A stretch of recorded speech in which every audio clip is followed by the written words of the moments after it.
Assalamualaikum warahmatullahi wabarakatuh. Alhamdulillah wassalatu wassalamu ala Rasulillah.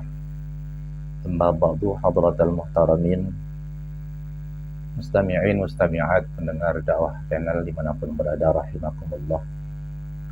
Alhamdulillah, untuk hari ini kita akan melanjutkan membacakan pertanyaan-pertanyaan dari saudara-saudara kita dari berbagai permasalahan rumah tangga, permasalahan keagamaan, dan permasalahan-permasalahan yang lain. Sini yang pertama, pertanyaan tentang masturbasi bagi perempuan yang sulit jodoh. Yang kedua ada pertanyaan budak perempuan di zaman Nabi. Selanjutnya pertanyaan tentang menjamak sholat karena tuntutan pekerjaan. Ada pertanyaan juga waktu dan bilangan rakaat sholat duha itu berapa. Ada pertanyaan juga tentang puasa Senin dan Kamis dan puasa Daud. Ada pertanyaan juga tentang batasan dan aturan berjilbab dan alasan berjilbab. Hadirin mustami'in mustami'at rahimakumullah, akan kita bacakan untuk pertanyaan yang pertama dari Risnawati, ibu rumah tangga. Beliau menanyakan tentang masturbasi bagi perempuan yang sulit mendapatkan jodoh. Assalamualaikum warahmatullahi wabarakatuh, Pak Ustadz. Saya memiliki tetangga, seorang perempuan berusia sama dengan saya. Kami memang sudah bertetangga sejak kecil. Saya sudah menikah sejak usia 25 tahun. Dan sampai saat ini, ia belum menikah, belum mendapatkan jodoh. Beberapa kali ia membahas soal kebutuhan biologisnya sebagai manusia normal. Apakah ada ayat atau hukum yang mengatur mengenai perempuan yang sulit untuk menemukan jodohnya, dan bagaimana dengan kebutuhan biologisnya? Apakah ia boleh bermasturbasi demi memenuhi kebutuhan biologisnya sebagai manusia normal? Hadirin mustami'in rahimakumullah. Di sini salah satu ulama ahli tafsir, Profesor Dr. Kiai Haji Muhammad Quraisyab, memberi tanggapan dan penjelasan. Dalam Kamus Besar Bahasa Indonesia atau KBBI, masturbasi diartikan sebagai proses memperoleh kepuasan seks tanpa berhubungan. Tentu saja definisi ini dapat mencakup banyak cara, sehingga tidak mudah menjawab pertanyaan Anda secara hitam putih, boleh ataupun tidak. Pada prinsipnya Al-Quran mencela siapapun yang menyalurkan kebutuhan seksualnya kepada yang bukan pasangannya yang sah dan budak-budak perempuannya, yang tertulis dalam Al-Quran surat Al-Mu'minun, yaitu ayat 5-6. Tentu saja yang dimaksud dengan budak perempuan adalah pada masa lalu ketika budak perempuan masih ada. Jadi banyak ulama yang memahami ayat ini menyatakan jika hanya dua cara itu yang dibenarkan, maka semua cara lainnya tidak dibenarkan, termasuk menyalurkan kebutuhan seksual melalui diri sendiri. Mereka juga meriwayatkan hadis yang menyatakan terkutuk siapa yang menikahi tangannya. Akan tapi para ulama seperti Imam Ahmad bin Hanbal, salah satu tokoh mazhab Sunni kenamaan, berpendapat bahwa mencari kepuasan seksual melalui upaya sendiri sampai terjadinya orgasme dapat dibenarkan jika dibutuhkan.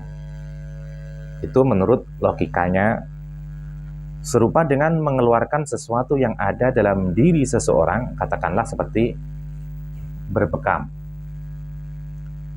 Pendapat tersebut sangat longgar, karena itu sebagian ulama kendati membolehkannya, menetapkan beberapa ayat.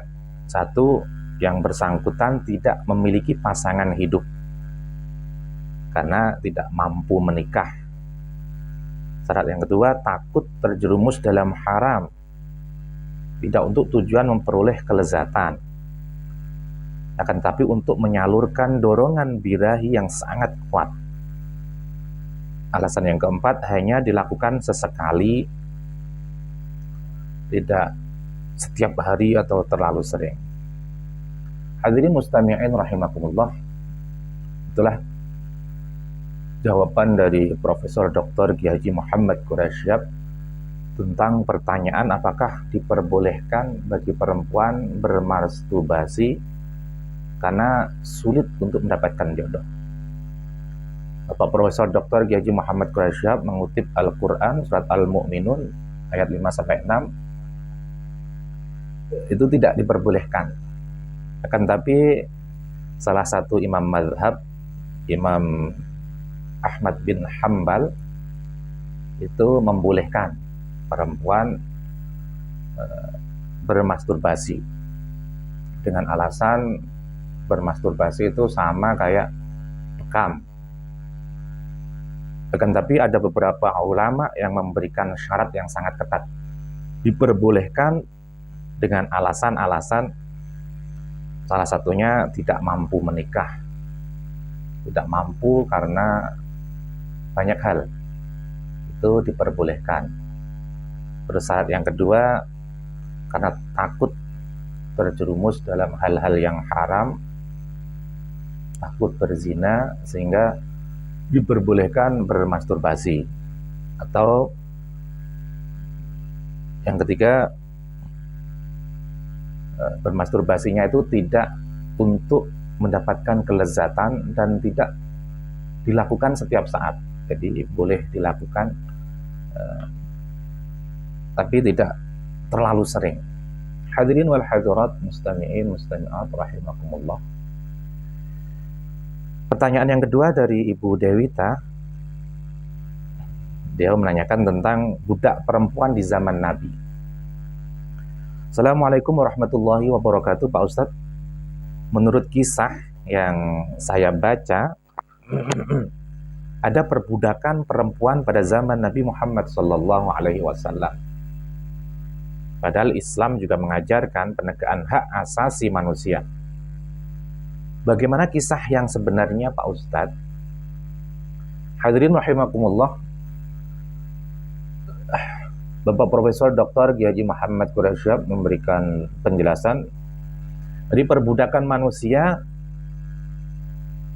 terhadap manusia telah dikenal di seantero dunia sejak masa lampau, bukan bermula pada masa Nabi Muhammad SAW, dan bukan juga khas bagi perempuan, tetapi perbudakan yang kuat atas yang lemah. Karena itu pada masa Nabi Muhammad SAW pun ada perempuan-perempuan kaya yang membeli dan memperbudak laki-laki. Keadaan semacam itulah yang dihadapi oleh Islam pada zaman Nabi Muhammad SAW. Anda benar bahwa Islam menegakkan hak asasi manusia dan menegaskan persamaan kemanusiaan tanpa pertimbangan agama, suku, ras. Akan tapi menerapkan ajaran ini dalam kenyataan di lapangan tidak mudah. Al-Quran dan hadis tidak hanya membatasi sikap terhadap perbudakan seperti sikap resmi putra-putri abad ke-20 ini, tetapi ia memberikan tuntunan-tuntunan baik dalam bentuk anjuran maupun ketetapan hukum yang pada akhirnya dapat mengantar kepada terbebasnya kemanusiaan dari segala bentuk perbudakan.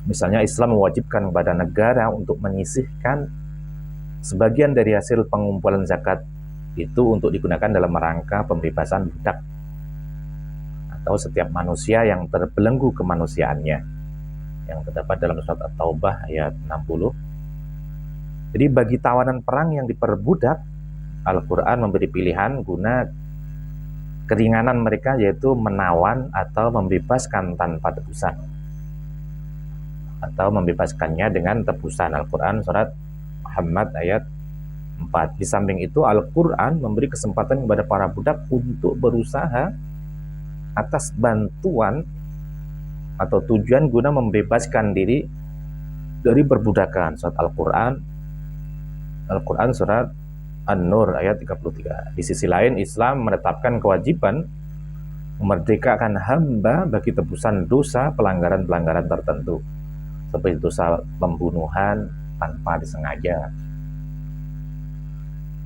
yang terdapat dalam Al-Quran surat An-Nisa ayat 92, atau sumpah palsu yang terdapat dalam Al-Quran surat Al-Baqarah ayat 225, zihar yang terdapat dalam surat Al-Mujadalah ayat 2. Hadirin wal hadirat mustami'in rahimakumullah. Jadi cara bertahap itu yang ditempuhnya, karena perbudakan ketika itu merajalela. Para budak hidup, makan, dan tinggal bersama tuannya. Kalau penghapusannya dilakukan tanpa bertahap, maka akan dikemanakan mereka itu. Bayangkanlah gejolak sosial dan problema yang dialami oleh para buruh yang di PHK misalnya. Di samping itu, apa arti pembebasan itu jika sikap terhadap manusia yang lemah masih saja sewenang-wenang? Bukankah hingga kini masih ada perbudakan dalam bentuk modern yang dilakukan oleh mereka yang buta mata hatinya? Kalau manusia terhadap manusia lainnya, dan inilah yang ditempuh Al-Quran dan As-Sunnah. Jadi menurut Bapak Profesor Dr. Haji Muhammad Quraisyab, perbudakan itu jauh sebelum agama Islam masuk di Mekah atau zamannya Nabi Muhammad SAW. Jadi memang benar bahwa Al-Quran itu mengajarkan tidak diperbolehkannya untuk menjadikan budak oleh sesamanya. Dan Al-Quran di dalam menghapus perbudakan itu secara bertahap, tidak langsung melarangnya. Hadirin mustami'in mustami'at rahimakumullah. Untuk selanjutnya, pertanyaan dari Ibu Lia yaitu tentang menyentuh dan membaca Al-Quran bagi perempuan yang sedang haid atau menstruasi. Assalamualaikum warahmatullahi wabarakatuh. Pak Ustadz, benarkah perempuan yang sedang menstruasi itu tidak diperbolehkan menyentuh Al-Quran? Lalu bolehkah apabila tidak menyentuh namun tetap ikut pengajian dan membaca Al-Quran? Dari Ibu Lia. Hadirin mustami'in rahimakumullah. Jadi salah satu hadis Nabi Muhammad SAW yang dijadikan dasar oleh para ulama berkaitan dengan pertanyaan Anda ini adalah sabda Rasulullah SAW, yaitu janganlah Al-Quran itu dipegang kecuali oleh orang yang suci. Hadis riwayat Ibnu Malik melalui Amr bin Hisam. Di dalam konteks larangan ini ulama pun berbeda pandangan. Mayoritas pendapat bahwa memegang Al-Quran haruslah dalam keadaan suci, yakni harus berwudu terlebih dahulu. Ini merupakan pendapat Imam Malik, Imam Syafi'i, dan salah satu riwayat yang dinisbahkan kepada Ahmad bin Hambal. Adapun Imam Abu Hanifah, maka ia menilai perintah bersuci itu adalah anjuran. Jadi tidak diwajibkan. menurut Abu Hanifah. Ada juga ulama yang memahami makna suci adalah suci dari hadas besar. Dan atas dasar itu mereka memberi toleransi untuk memegang dan membaca Al-Quran bagi yang tidak dalam keadaan berwudu. Jadi menurut para ulama mazhab pun berbeda pendapat. Kalau menurut Imam Malik, Imam Syafi'i itu harus bersuci, harus berwudu terlebih dahulu sebelum memegang Al-Quran maupun membacanya. Kalau menurut Imam Abu Hanifah, yang dimaksud bersuci itu ya dianjurkan saja, tidak harus, tidak wajib menurut Imam Abu Hanifah. Tapi menurut para ulama yang lain pun juga memahami hadis ini, yang dimaksud suci itu suci dari hadas besar. Kalau cuma hadas kecil, menurut ulama itu pun juga diperbolehkan membaca Al-Quran atau memegangnya. Jadi beberapa ulama berbeda pendapat. Membaca tanpa memegangnya dalam keadaan tidak suci pun diperselisihkan. Kalau yang pertama tadi menurut Imam Malik, Imam Syafi'i itu tidak diperbolehkan, harus suci, harus berwudu. Menurut Imam Abu Hanifah ya itu cuma anjuran, harus wudu atau suci. Menurut beberapa ulama yang dimaksud suci itu harus suci dari hadas besar, tidak dari hadas kecil. Jadi terus membaca tanpa memegang dalam keadaan tidak suci, jadi membaca tapi tidak memegang, itu pun juga para ulama berbeda pendapat. Ulama yang ketat melarangnya. Jadi menurut ulama yang ketat, meskipun tidak memegang tapi dalam keadaan tidak suci, tidak berwudu, itu pun tidak diperbolehkan. Tidak boleh memegang, tidak boleh membaca. Akan tapi mayoritas ulama membolehkan. Jadi mayoritas jumhurul ulama tidak, ketika tidak bersuci, tidak wudu atau dalam keadaan haid atau menstruasi, boleh membaca. Membacanya boleh menurut jumhurul ulama. Apalagi jika membaca ayat-ayat tertentu yang telah menjadi wirid atau membaca rutin yang bersangkutan. Misalnya membaca ayat kursi atau doa-doa sebelum tidur atau ayat-ayat lain di pagi atau petang hari. Ini menurut jumhurul ulama diperbolehkan meskipun haid atau menstruasi. Misalnya sebelum haid dia terbiasa membaca ayat kursi misalnya. Ya, meskipun dalam keadaan haid tetap diperbolehkan menurut para jumhurul ulama. Hadirin mustami'in mustami'at rahimakumullah, atau mengikuti pengajian dan mendengarkan dari orang lain, baik langsung maupun tidak langsung, juga dapat dibenarkan. Betapapun penghormatan kepada Al-Quran menuntut agar kitab suci ini dijunjung setinggi mungkin, antara lain dengan kesucian lahir dan batin. Bahkan dahulu ulama-ulama melarang seseorang berpergian ke negeri non-muslim dengan membawa Al-Quran, yang dikhawatirkan jika kitab suci ini terjatuh ke tangan non-muslim lalu diperlakukan secara tidak wajar. Namun kini larangan tersebut tidak terdengar lagi. Jadi para ulama itu berbeda pendapat tentang diperbolehkan atau tidak seorang perempuan yang sedang haid atau menstruasi itu memegang Al-Quran maupun membaca Al-Quran. Jadi tinggal kita, kalau kita mengikuti mazhab Imam Syafi'i ya tidak diperbolehkan. Ketika sedang haid itu tidak diperbolehkan memegang maupun membacanya. Tapi menurut Imam Abu Hanifah, yang dimaksud hadis janganlah memegang Al-Quran kecuali dalam keadaan suci, yang dimaksud suci itu cuma anjuran. Jadi tidak harus, tidak wajib.